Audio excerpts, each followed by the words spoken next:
Salut tout le monde, bon matin, on est vraiment de bon matin là, chez nous, je vous le dis, il est même pas 9h, Léa vient juste de quitter avec Flo pour aller à la garderie. Moi, ben c'est mon premier café de la journée, que je me suis préparée rapidement ce matin pour pouvoir filmer. En fait, j'avais une toute autre vidéo de prévue pour aujourd'hui, mais la vie en a voulu autrement. En fait, j'ai changé d'idée à la dernière minute. Je voulais filmer ma journée, faire une genre de journée productive avec moi, puis montrer ma to-do list, puis faire tout ce que j'avais sur ma to-do list, puis me filmer. Puis c'est ça, ça a pris une tournure complètement différente par rapport aux événements. En ce moment, avec qu'est-ce qui se passe avec la pandémie, mais aussi avec d'autres petits trucs. Puis j'avais vraiment envie de m'asseoir et de parler parce que je ressens, on dirait, le besoin d'en parler, de sortir ces émotions-là, de le mettre en vidéo. Donc c'est pourquoi aujourd'hui je vous filme un genre de blabla assis sur le plancher. Je suis dans la salle de Flo. Vraiment, on peut voir ici, là, il y a un petit bonhomme, un petit squelette là, avec des petits muscles. Je suis pas ici pour vous apprendre le corps humain, bien au contraire. Alors, je vais commencer la vidéo en faisant un petit résumé rapide pour les gens qui écoutent de d'autres pays, parce qu'il n'y a pas juste des Québécois qui écoutent, puis je veux bien que tout le monde comprenne, mais je vais faire ça rapidement, là, juste pour que tout le monde comprenne de quoi je parle. Lundi à 17h30, le gouvernement du Québec, en point de presse, a annoncé qu'on tombait en zone rouge, donc en alerte maximale par rapport à la pandémie. Ça a vraiment eu un effet boule de neige parce qu'il y a juste 2 semaines, on était dans la zone jaune. Je me souviens dans le vlog, je disais on est dans la zone jaune, il faut en profiter, c'est le moment d'en profiter, de faire des activités parce que on pourrait changer de zone. Moi, dans ma tête, c'était comme dans 3-4 semaines, tu sais, je voyais les choses vraiment étendues comme ça. Mais c'est pas ça qui s'est passé. Quand j'avais fait l'annonce qu'on était en zone jaune, le lendemain, on est tombé en zone orange. Puis littéralement, une semaine après, donc lundi, on est tombé dans la zone rouge d'alerte maximale. Et évidemment, étant donné qu'on est tombé dans la zone rouge, ben, il y a des nouvelles restrictions. Des restrictions qui me font beaucoup de peine. Puis franchement, moi, je l'ai vraiment mal pris. Quand j'ai écouté le point de presse, j'ai pleuré. Ça n'a pas été long, là. Ça a dû durer peut-être 15 secondes où j'ai versé quelques larmes. Puis après ça, c'était terminé. Mais en fait, qu'est-ce qu'ils nous ont annoncé, c'est que on n'avait pas le droit d'accepter des invitations. Donc, on n'avait pas le droit d'aller chez les autres, que ce soit des amis, de la famille. On n'a pas le droit. On a juste le droit de voir les personnes qui habitent à la même adresse que nous. Donc, moi, Flo et Léa, pas plus. Donc, on n'a pas le droit non plus d'inviter des gens chez nous. Vous comprenez le principe. Puis évidemment, quand j'ai appris ça, en fait c'est la nouvelle qui me fait le plus mal au cœur, mais je sais que pour d'autres personnes ça peut être d'autres restrictions qui leur donnent mal au cœur parce que les bars ferment, les salles à manger de restaurants ferment, les salles de spectacle, cinéma, bibliothèque, musée, tout ça ferme pour une période de 28 jours du 1er octobre au 28 octobre et ils ont annoncé que c'est pas impossible qu'on reprolonge cette période-là pour peut-être un autre 28 jours, peut-être pour un autre 2 semaines. Donc c'est pas garanti, là. C'est pas ok, c'est un blitz, let's go, c'est 28 jours, puis après ça c'est fini, on retombe en zone jaune. Non, c'est pas ça.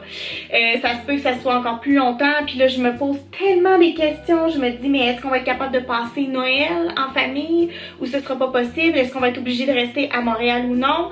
Puis nous autres, au mois d'octobre, on est obligé d'annuler plusieurs trucs. C'est vraiment crève-cœur là. Déjà ce week-end on avait un couple d'amis qui venaient souper, donc on peut pas, alors on est obligé de canceller ces amis là, ils peuvent pas venir chez nous. Puis on allait aussi au Biodôme de Montréal. Le Biodôme c'est considéré comme un musée, j'ai pas vérifié encore mais je suis pas mal certaine que qu'on va être obligé d'annuler, il va falloir se faire rembourser nos billets. Puis j'avais tellement hâte d'aller au Biodôme, ça vient juste de réouvrir, ils ont fait la réouverture officielle le 30 août. parce qu'il y avait eu des rénovations pendant plusieurs années. Et j'étais vraiment excitée d'aller là-bas, puis il fallait s'y prendre d'avance pour acheter les billets parce que c'était tout le temps sold out. Donc nous, on avait prévu ça là, depuis la mi-septembre. Le 3 octobre, on s'en allait au Biodôme, puis là, on est obligé de canceller. Ensuite, le week-end d'après, c'est le week-end de l'Action de grâce, Thanksgiving. C'est plus les Américains qui fêtent Thanksgiving, mais il y a quand même beaucoup de Canadiens, surtout dans le Canada anglais, qui fêtent ça. Puis nous, ben, étant donné qu'on est une famille bilingue, bon, ma mère est anglophone, alors nous, on fête Thanksgiving à chaque année. Ma mère a fait un souper. Donc ça, on allait à Québec du 9 octobre au 13 octobre, donc du vendredi au mardi. Alors on est obligé de canceller notre séjour à Québec. Et en même temps, on allait en profiter pendant ce séjour-là pour fêter l'anniversaire de mon père. Mon père, sa fête, c'est le 20 octobre, mais étant donné qu'on venait pendant 5 jours à Québec, une semaine avant son anniversaire, on s'est dit on va en profiter, on va faire une super soirée d'anniversaire, il allait avoir mes cousins qui allaient être là, on allait faire une dégustation de vin. Ça aurait été vraiment le fun, mais là, c'est ça, on peut pas y aller. Puis le week-end d'après, donc le 17 octobre, Flo et moi, on avait un souper au restaurant de prévu qui ne se fera pas, évidemment, parce que les salles à manger de restaurant sont fermées aussi pendant la période de 28 jours. Puis, tu sais, ça nous aurait fait du bien, tu sais, d'aller au restaurant, les deux ensemble. Puis en plus, c'est un bon restaurant à Montréal. Fait que, c'est ça, tu sais, j'ai comme eu beaucoup de déceptions d'un coup. Parce que pour moi, le mois d'octobre, ça allait être comme un des plus beaux mois. Puis en plus, c'est tellement beau à l'extérieur avec les feuilles qui tombent. Je sais pas, j'étais comme vraiment excitée, tellement contente d'entrer dans le mois d'octobre. Puis aussi, on commençait là, à sortir notre tête de l'eau là. Cet été, avec l'allègement des restrictions et tout ça, ça nous a tellement fait du bien. Puis on dirait que, tu sais, oui, je savais qu'il allait y avoir une deuxième vague, je savais qu'il allait possiblement avoir des restrictions, mais on dirait que je m'attendais pas à ce qu'on saute du jaune au rouge aussi rapidement, puis que ça nous empêche de faire ce qu'on voulait faire pendant le mois d'octobre. En tout cas, fait que tu sais, ça m'a vraiment déçue. Ça va être un 28 jours qui va être difficile. J'en ai parlé hier à Flo, j'ai dit là, il faut qu'on trouve des solutions parce que ça va être difficile pour notre santé mentale. Qu'est-ce qu'on peut faire? C'est quoi les actions qu'on peut poser, les activités qu'on peut trouver pour pas qu'on se morfonde chez nous? Parce que c'est pas l'été, là. C'est pas comme si la zone rouge était arrivée en plein mois de juillet puis qu'on pouvait aller... Tu sais, là, le froid s'en vient, là. Je sais pas, moi, si on va être capable d'aller prendre des marches pendant longtemps dehors. Il va falloir qu'on diversifie aussi nos activités, tu sais. Je suis allée dans la section Notes dans mon téléphone, puis là, j'ai noté une couple de trucs. Déjà, pendant la pandémie, pendant le confinement, là, du mois de mars au mois de mai, mon frère, mon père et moi, on faisait des 5 à 7 le jeudi par FaceTime. Puis là, on a décidé de recommencer nos 5 à 7. Je pense que ça fait 2 semaines qu'on a recommencé. Bref, en tout cas, c'est sûr que là, on va continuer. On se fait un petit cocktail. On se présente nos cocktails, on parle de tout et de rien. Des fois, mon frère, il y a un quiz pour nous. On répond à des questions. En tout cas, c'est vraiment plaisant. Fait que ça, on va faire ça le jeudi. Ensuite, un autre truc que moi j'ai proposé à mon père et mon frère, c'est de faire le défi 7-30. C'est moi qui ai inventé le nom du défi, là. C'est pas un défi nécessairement qui existe, mais c'est qu'on doit faire 30 minutes de sport à chaque jour pendant 7 jours. Fait que moi je fais déjà mes exercices chez nous, mais je les fais pas 7 jours sur 7. Je les fais 4 jours sur 7.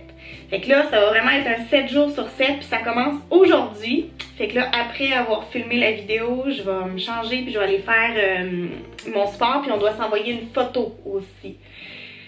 Après notre sport, pour prouver qu'on a vraiment fait notre exercice. Fait qu'il va y avoir ça qu'on va faire pour essayer de garder un bon moral, puis pour garder une bonne forme. Ensuite, j'ai dit à Flo qu'on allait se faire des beaux soupers à chaque samedi. Des soupers style gastronomique, là. On peut pas aller au restaurant, donc on va amener le restaurant.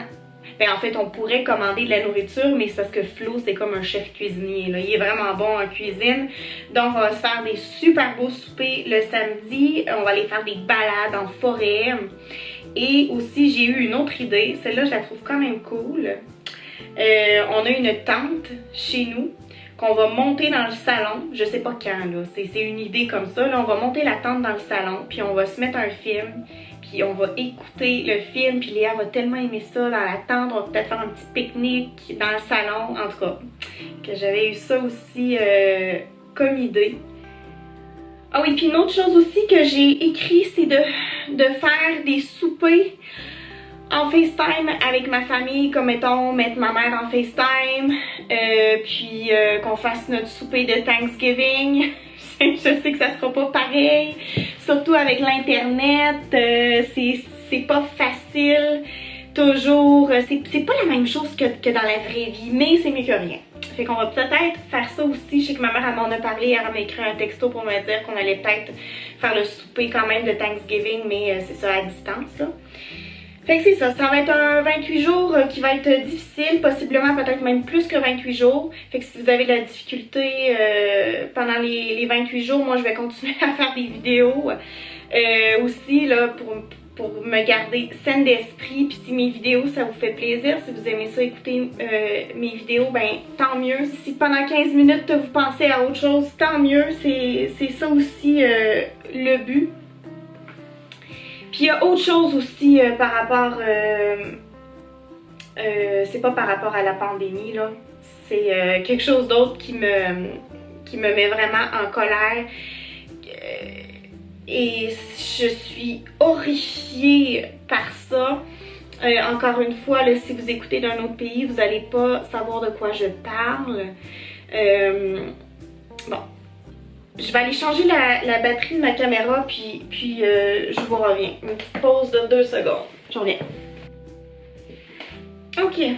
Donc c'est ça, l'autre chose à laquelle qui me sort pas de la tête, à laquelle j'arrête pas de penser, c'est le décès de Joyce Echaquan, qui est une femme autochtone de 37 ans, qui est décédée à l'hôpital de Joliette. Dans des circonstances nébuleuses. Elle a été victime de racisme, de haine, mais j'en reviens pas. J'espère vraiment que justice sera faite. Là, il y a une enquête qui est en cours, mais honnêtement, ça ne me sort pas de l'esprit. J'en ai parlé ce matin avec Flo, c'est la première chose qu'on s'est dite ce matin. C'était par rapport au décès de Joyce Echaquan, comment c'était terrible, qu'est-ce que le personnel soignant lui a dit, de la haine gratuite, du racisme. Je vous dirai pas qu'est-ce qu'ils ont dit à son sujet, qu'est-ce que le personnel soignant lui ont dit, mais il y a des vidéos sur internet, puis si vous avez le cœur assez fort pour aller regarder ces vidéos-là, vous irez les voir. C'est vraiment choquant. Puis moi, je suis vraiment en colère. Mais c'est pas assez. Tu sais, juste de dire « Ah, je suis en colère, je suis vraiment triste de cette situation-là », ça fait pas changer les choses. Fait qu'il y a ça aussi, comme qu'est-ce qu'on peut faire pour changer les choses. C'est pas normal que cette femme-là soit décédée. Elle aurait pas dû mourir, là. Elle est rentrée à l'hôpital pour des problèmes d'estomac, puis elle est jamais ressortie de l'hôpital, elle est décédée. Ils lui ont donné de la morphine alors qu'elle avait un pacemaker. Je pense qu'elle faisait une allergie aussi à la morphine, si j'ai bien compris. Puis elle est décédée. Ils l'ont surmédicamentée. Puis ils l'ont traitée de toutes sortes de noms. C'est ici, là, au Québec. Là, je trouve ça dégueulasse. dégueulasse. En tout cas, fait qu'il y a ça aussi. Bref, c'est vraiment une drôle de... C'est vraiment une mauvaise semaine, j'ai l'impression, là, par rapport à ce qui se passe dans le monde. Pas nécessairement dans ma vie, tu sais, je veux dire... Nous autres ici, ça va bien. Aussi un petit update par rapport à Léa. Léa toussait beaucoup là, samedi dans le vlog. Et le lendemain, dimanche, elle a arrêté de tousser. Ça allait super bien. Dimanche, elle a passé une super belle journée. En fait, elle a toussé une fois le matin et c'est tout. Donc, on était vraiment contents. Lundi, elle est allée à la garderie, puis j'ai demandé à Shanti, son éducatrice, j'ai dit est-ce qu'elle a toussé à la garderie? Elle m'a dit non, pas du tout. Donc là, elle est à la garderie depuis lundi et ça va super bien. Donc voilà, très bonne nouvelle. Ça, c'est la bonne nouvelle. Une vidéo où je donne une bonne nouvelle. Mais ouais, voilà, ça me fait du bien d'en parler. C'était pas la vidéo, c'est pas la meilleure vidéo au monde, là, je le sais, mais on dirait que ça me fait du bien d'avoir communiqué comment je me sentais par rapport à ça. Et une chose aussi que je veux dire, c'est que il faut faire attention parce que oui, c'est correct et c'est normal de se sentir comme ça face à la situation actuelle par rapport au reconfinement, là, parce que pour moi, c'est comme un reconfinement, là, quasiment, là, de ne pas pouvoir voir sa famille, ses amis, pas pouvoir aller au restaurant, cinéma, musée, etc. Mais ce sont des émotions qui affectent notre santé mentale puis qui affectent notre énergie. Et autant comment c'est normal puis c'est correct de les ressentir, puis je pense qu'il faut se laisser les ressentir, puis tout ça, je pense que faut les process, comme on dit, ces émotions-là. Mais après ça, il faut passer à autre chose, il faut laisser ça de côté, puis il faut changer de mindset, puis il faut rester positif, puis il faut agir en conséquence, parce que sinon, ça va mal aller, là. Il faut qu'on agisse pour se sentir mieux au final. Donc, voilà, moi, aujourd'hui, j'en ai parlé ce matin, ça me fait du bien, merci de m'avoir écouté, mais je vais passer le reste de ma journée dans un autre état d'esprit, un état d'esprit positif. Puis, je pense que c'est ça qu'il faut qu'on... Ben, c'est une suggestion, je suis pas psychologue, mais je pense que c'est comme ça qu'il faut agir. Donc voilà, c'est tout pour la vidéo d'aujourd'hui. Merci d'avoir écouté. N'oubliez pas de vous abonner si ce n'est pas déjà fait. Vous pouvez laisser un commentaire, un pouce en l'air. Puis je vous dis à lundi pour une nouvelle vidéo. Bye!